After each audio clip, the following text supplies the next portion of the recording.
Book supernatural, इसका हिंदी में अनुवाद है अलौकिक।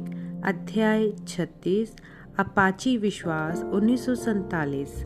जब विलियम ब्रनम मार्च 1947 के मध्य में ओकलैंड कैलिफोर्निया पहुंचे, उन्होंने लिटिल डेविड वॉकर के बारे में सुना, एक युवा प्रचारक जो उन्हीं रातों को सुसमाचार प्रचार सभाओं को करने जा रहा था जब बिल बीमारों के लिए प्रार्थना करने जा रहे थे। उत्सुकतावश बिल ने अपनी सभा अपनी पहली रात को जल्दी समाप्त कर दी ताकि वह जाकर लिटिल डेविड का प्रचार सुन सके। बिल ने जो सुना उन्हें वह पसंद आया। हालांकि लिटिल डेविड एक दुबला पतला किशोर था, उसने खुदा के वचन को एक समझदारी के साथ और एक ऐसी बेबाकी के साथ हाथ लगाया जो उसकी उम्र से कहीं आगे की थी। सभा के बाद बिल ने अपना परिचय दिया। उनकी बातचीत के दौरान दोनों सुसमाचार प्रचारकों ने आने वालों की भीड़ की गणनाओं की तुलना की अपनी अपनी सभाओं में। लिटिल डेविड ऑकलैंड में पहले से ही कई रातों से प्रचार कर रहा था और उसकी इमारत में कभी भी 1/3 से ज़्यादा सीटें नहीं भरी होती थी। उसके ऑडिटोरियम में 7,000 सीटें थी, पर रात में आने वालों की भीड़ लगभग 2500 के आसपास ही होती थी।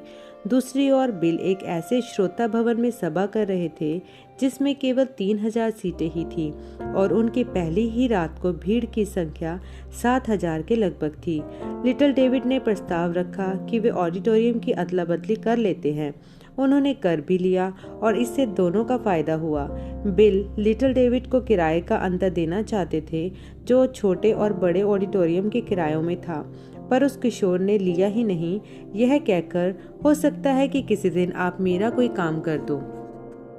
इस समय जैक मूर, जो अभी भी ब्रैनम सभा श्रृंखलाओं के साथ साथ बने हुए थे, हवाई जहाज से एशलैंड ओरेगॉन पहुंच गए ताकि अपने मित्र गार्डन लिंडसे को मनाकर ले आए कि वह इस असाधारण सेवकाई को आकर स्वयं देखे। मूर बहुत उल्लासपूर्ण थे जब वह लिंडसे को खुदा के समर्थ के विषय में बता रहे थे जिसे उन्होंने रात बरात देखा था। बिल के हाथ की सूजन, बीमारियों का पता चल जाना, अंधे, बहरों और लंगड़ों का छुटकारा और दुष्ट आत्माएं यीशु मसीह के नाम में निकाली गई। उन्होंने लिंडसे को विश्वास दिला दिया कि यह कुछ ऐसा है जिसको देखने के लिए अपना काम छोड़कर जाना भी वाजिब है। दोनों साथ साथ कैलिफोर्निया तक गाड़ी से आए और बिल की सभा को सैक्रामेंटो में पकड़ लिया। उस रात की सभा ने गार्डन लिंडसे को उसके विश्वास की जड़ों तक हिला डाला। 41 वर्ष की आयु में लिंडसे इस वक्त 23 वर्षों से एक संपूर्ण सुसमाचार के प्रचारक थे और पिछले 5 सालों से एशलैंड ओरेगन में पास्टर थे। लेकिन उससे पहले उन्होंने 18 साल सुसमाचार प्रचार करते हुए बिताए थे, संयुक्त राज्य और कनाडा भर में जा जाकर। इन सभी वर्षों में उसने कभी भी पवित्र आत्मा के सामर्थ्य को इतने खुले सुनिश्चित रूप से प्रदर्शित होते हुए नहीं देखा था जैसा कि उसने उस रात को सैक्रामेंटो में देखा था। इसने उसे विश्वास की ऐसी ऊंचाई तक प्रेरित कर दिया था जिसे उसने पहले कभी भी नहीं जाना था। कैसी उसकी इच्छा प्रबल हो गई थी कि अपने इस अनुभव को अपने मित्रों को जाकर बताए। जब उसने उन सभी पास्टरों और उनकी कलीसियाओं के विषय में सोचा जिन्हें वह जानता था देश भर में, उसके दिमाग में एक विचार सूझा। अगले दिन गार्डन लिंडसे ने बिल से मुलाकात की और अपने उन्हीं विचारों को साझा किया। यह शुरुआत थी एक दोस्ती की जिसके काफी आगे तक पहुंचते हुए नतीजे सामने आने वाले थे उन दोनों के लिए। सैक्रामेंटो से बिल सेंटा रोसा कैलिफोर्निया चले गए। शनिवार की रात को प्रवेशकों को समस्या हो रही थी एक जवान को प्रार्थना पंक्ति में आए बगैर ही आगे पहुंचने से रोकने में। उन्हें लग रहा था कि वह अपनी भारी का इंतजार नहीं करना चाह रहा था। इसके कारण जो आपाधापी मची उसने बिल का ध्यान भटका दिया बीमारों के लिए प्रार्थना करने से। उन्होंने उस जवान को प्रवेशकों से यह कहते हुए सुना, मुझे प्रार्थना पंक्ति में नहीं जाना है, मैं बस इस प्रचारक से एक सवाल पूछना चाहता हूँ। मंच के किनारे पर जाकर बिल ने कहा, आप क्या चाहते हैं श्रीमान? उस जवान आदमी ने पूछा, आपके नाम का वर्ण विन्यास क्या है? यह बिल को सारा बखेड़ा खड़ा करने के पीछे बड़ा अजीब कारण महसूस मालूम पड़ा। उन्होंने उत्तर दिया, ब्रैनम, BRANHAM। उस आदमी ने अपने हाथ में कागज के टुकड़े में देखा, फिर पलटकर भीड़ की ओर बड़ी उत्तेजना के साथ चिल्लाने लगा, माँ यही है, यही है। माँ आगे आई और समझाया, मैं और मेरे पति असेंबलीज ऑफ गॉड के सुसमाचार प्रचारक हैं। मेरे पास अन्य भाषाओं में बोलने का वरदान है और मेरे पति के पास उसका अनुवाद करने का।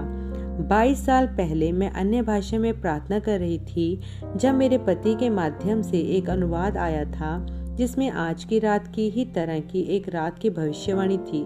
मैंने उसे लिख कर रख लिया था और वह एक संदूक में इतने वर्षों से रखा था। जब मैंने आपकी सभाओं के विषय में सुना तो मैंने उसे ढूंढकर निकाला, लेकिन हम इस बात के लिए सुनिश्चित होना चाहते थे कि आप ही वह हैं। उस जवान आदमी ने बिल को वह पर्चा थमाया। उस पर लिखा था, यहोवा यूं फरमाता है, अंत के दिनों में प्रभु की आमद से पहले मैं अपने सेवक विलियम ब्रनम को पश्चिमी तट पर भेजूंगा। 22 साल पहले बिल ने सोचा, यह तो 1925 रहा होगा जब वह मात्र 16 वर्ष के रहे होंगे। एक झुरझुरी ठंडक की लहर से उनकी रीढ़ में नीचे तक उतरती चली गई। यहाँ इस पुरानी भविष्यवाणी में एक और पुष्टिकरण था कि उनकी सेवकाई किसी खास चीज के लिए खुदा के द्वारा पहले से ही ठहराई गई थी। 1947 के अप्रैल के अंत के आसपास बिल वापस लौटकर फिनिक्स आए, इस बार खास तौर से शहर की स्पेनी भाषी जनता के लिए सभा करने के उद्देश्य से। यह पहली बार थी जबकि उन्होंने एक अनुवादक के माध्यम से सभा की थी। दिन के समय बिल की मुलाकात एक मिशनरी से हुई जो सैन कॉलेज इंडियन रिजर्वेशन में अपाची इंडियनों के बीच काम करता था, जो फिनिक्स से 50 मील पूर्व में स्थित था। यह मिशनरी अपने साथ 3 बीमार इंडियनों को लाया था ब्रैनम सभा में सम्मिलित होने के लिए, इस आशा के साथ कि हो सकता है कि इन्हें भी मौका मिल जाएगा प्रार्थना पंक्ति में जाने और चंगाई प्राप्त करने का। उस मिशनरी ने बिल को आमंत्रित किया कि आकर इंडियन रिजर्वेशन में सभाएं करें। बिल ने उसे वायदा किया कि यदि प्रभु ने आज रात उन 3 इंडियनों को चंगा कर दिया तो वह अपाचियों के लिए भी एक सभा करेंगे। उस रात बिल ने एक बड़ी चुनौती सामने रखी। इस समय तक वह लोगों को चंगा करने की यीशु मसीह की मनसा के लिए इतने सुनिश्चित हो गए थे कि बिल के अपने विश्वास की सीमाएं अति सीमित थी। क्या स्वर्गदूत ने ही उन्हें यह नहीं बताया था कि यदि वह सत्यनिष्ठ बने रहें और लोगों से अपने ऊपर विश्वास करा सकें तो उनकी प्रार्थना के आगे कुछ भी ठहर नहीं सकेगा। उन सब आश्चर्य कर्मों के पश्चात जो वह पिछले वर्ष से देखते आ रहे थे, बिल को सबसे कठिन मामलों में भी हाथ डालने में कोई डर नहीं लगता था। इसके बजाय वह उनका स्वागत करते थे, इस एहसास के साथ कि वे तो इस बात का ही आगे बढ़कर और प्रमाण है कि उनका खुदा कुछ भी कर सकता था। अब इन स्पेनी भाषा बोलने वाले लोगों के सामने उन्होंने कहा, मेरे पास किसी ऐसे को लाओ जो अपाहिज या पीड़ित हो। मेरे पास सबसे खराब मामला जो तुम्हें मिल सके ले आओ। मैं गारंटी देता हूँ कि वह व्यक्ति मेरे प्रार्थना समाप्त करने से पहले ही चंगा हो जाएगा। कोई व्यक्ति एक अपाहिज मैक्सिकन लड़की को लेकर आया जो अपने जीवन में कभी चली नहीं थी। वह भयावह रीति से विकृत मालूम पड़ती थी। उसकी पीठ बुरी तरह से मुड़ी हुई थी और उसके पैर सूखे और बेकार लटके हुए थे। बगैर शक की एक शिकन तक के बिल इस लड़की के छुटकारे के लिए प्रार्थना करने लगे। 5 मिनट बीत गए बिना किसी अंतर के, फिर 10 मिनट, उसके बाद 15। बिल चिंतित नहीं थे। वे जानते थे कि खुदा उसे कर देंगे। कितनी देर लगती है यह महत्व नहीं रखता है। 20 मिनट हो गए, फिर 30। बिल नरमता पूर्वक खुदा से उसकी कैद से मुक्त करने के लिए निवेदन करते रहे। 1 घंटा बीत गया, फिर 1.5 घंटा। सुनने वाले लोग बेचैन होने लगे, जबकि वे भी उसी भरोसे को थामे रखने का प्रयास कर रहे थे जो छोटे से आदमी के पास मालूम होता था जो मंच पर था। 1 घंटे और 45 मिनट तक प्रार्थना करते रहने के बाद वह छोटी मैक्सिकन लड़की चीखी। उसकी पीठ से चटाकेदार आवाज आई जबकि उसने जीवन में पहली बार अपनी रीढ़ सीधी की। श्रोतागण तसल्ली और उत्तेजना के मारे उन्मादित हो गए जब यह अपाहिज लड़की अपने पतले पतले पैरों पर खड़ी हुई और फिर बिल का हाथ पकड़कर चलते हुए मंच से उतर कर गई। इसकी प्रतिक्रिया में लोगों ने प्रार्थना पंक्ति में एक भीड़ लगा ली। अपनी अपनी बारी के लिए एक अनुवादक की मदद से बिल ने 10 और घंटों तक इन बीमारों और जरूरतमंद स्पेनी भाषा लोगों के लिए प्रार्थना की। कई एक चमत्कार घटित हुए उन सैकड़ों लोगों में जिन्होंने चंगाई अपने वचन के पक्के। कुछ दिन बाद बिल पूर्व की ओर चल दिए, सैन कार्लस इंडियन रिजर्वेशन में एक रात की चंगाई सभा करने के लिए। वह छोटा लकड़ी का चर्च बहुत छोटा था, सैकड़ों गुना सैकड़ों इंडियनों के लिए जो बिल को प्रचार करते हुए सुनने के लिए आ इकट्ठा हुए थे। जो मिशनरी ने माइक्रोफोन और एम्पलीफायर को ढेरों स्पीकरों से जोड़ दिया था जो बाहर लगे हुए थे। परिवारों ने अपने कंबल जमीन पर बिछा लिया था और उस पर बैठ गए थे सुनने के लिए। बिल ने जब बोलना शुरू किया तब सूरज बस ढलना शुरू ही हुआ था। एक अपाची औरत अनुवादक बन गई थी। पश्चिमी अमेरिका के लिए जीवन भर अपने पुराने प्रेम के कारण बिल ने इंडियनों की दुर्दशा के बारे में बहुत पढ़ा और सोच विचार भी किया था। शायद ऐसा इसलिए था कि उनकी अपनी धमनियों में बहते इंडियन खून की एक लहर थी जिसके कारण वह सहानुभूति थी। इस रात को जब उन्होंने अपने दिल को अपने लाल वर्ण के इन भाइयों व बहनों के लिए खोला, उन्हें अपना सरमन प्रचार सामान्य से और ज्यादा गहराई से आता प्रतीत हुआ। उन्होंने इंडियनों को बताया कि कितना खेदित है वह इस बात के लिए कि उनके पूर्वजों के साथ श्वेत मनुष्य ने कैसा बुरा बर्ताव किया है। यहाँ तक कि आज भी इंडियनों के सबसे ज्यादा फायदे की बातों को संयुक्त राज्य अमेरिका की सरकार ध्यान नहीं देती है, लेकिन एक है जो हमेशा आपके साथ उचित बर्ताव करेगा। उन्होंने उन्हें बताया और वह है प्रभु यीशु मसीह। जब बिल ने प्रचार समाप्त किया, उन्होंने उन लोगों से अपनी दाहिनी ओर एक प्रार्थना पंक्ति बनाने को कहा जिन्हें प्रार्थना की जरूरत हो। एक भी इंडियन खड़ा नहीं हुआ। चकराए हुए बिल ने अपने अनुवादक गे इवांस से पूछा कि क्या गड़बड़ है। गे इवांस को भी पता नहीं था, शायद वे सभी संदेह की अवस्था में थे। वापस मिशन की इमारत में जाते हुए वह मिशनरी अपने कुछ और सहायकों को ले आया जो आकर प्रार्थना करवाने के लिए ऊपर आने को राजी हो गए थे। सबसे पहले एक इंडियन और आई जिसने अपनी पीठ पर एक कपड़ा बांध रखा था। उस औरत को बिल्कुल भी अंग्रेजी बोलनी नहीं आती थी। जैसे ही बिल ने उसका दाहिना हाथ पकड़ा अपने बाएं हाथ में, उन्हें एक शैतानी कंपन की लहर महसूस होने लगी। वह एक हल्के से बिजली के झटके जैसा महसूस हुआ था, जबकि वह सीधा उनके बाह से चढ़ता हुआ उनके दिल तक पहुंच गया था। उनके हाथ का पिछला हिस्सा फूल गया और लाल हो गया और उनकी खाल पर सफेद चकते एक बनावट में उभर आए। बिल ने माइक्रोफोन में कहा, महिला, तुम्हें एक यौन रोग है। उस औरत ने उनको अचरज भरी निगाहों से देखा और बोली, तुम्हें कैसे पता चला? फिर उसने स्वीकारा कि उनका कथन एकदम सही था।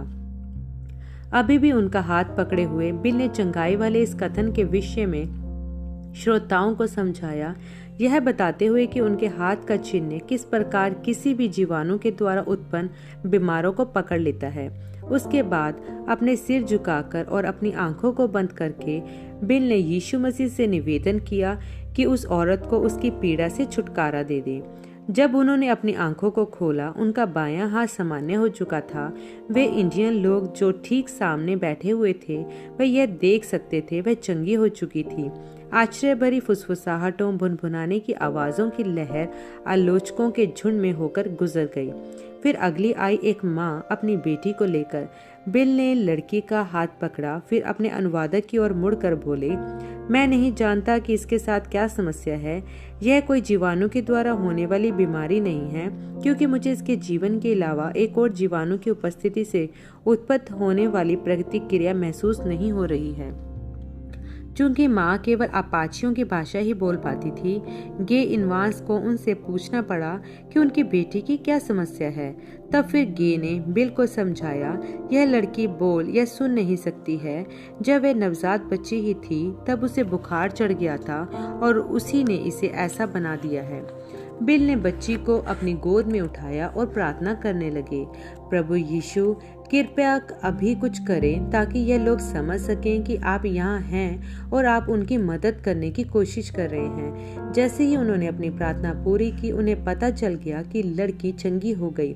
उन्होंने उससे बात करने की कोशिश करने को कहा। उसके चेहरे पर अचरज के भाव आ गए। उसने हाँ में अपना सिर हिलाया और सवालिया निगाहों से अपनी माँ की ओर देखने लगी, जिसने इशारों की भाषा से उसे समझाया कि बोलने का प्रयास करे। उस लड़की ने मुंह खोला और समझ में ना आ सकने वाली आवाजों की एक श्रृंखला निकाली, पर वे आवाजें थी।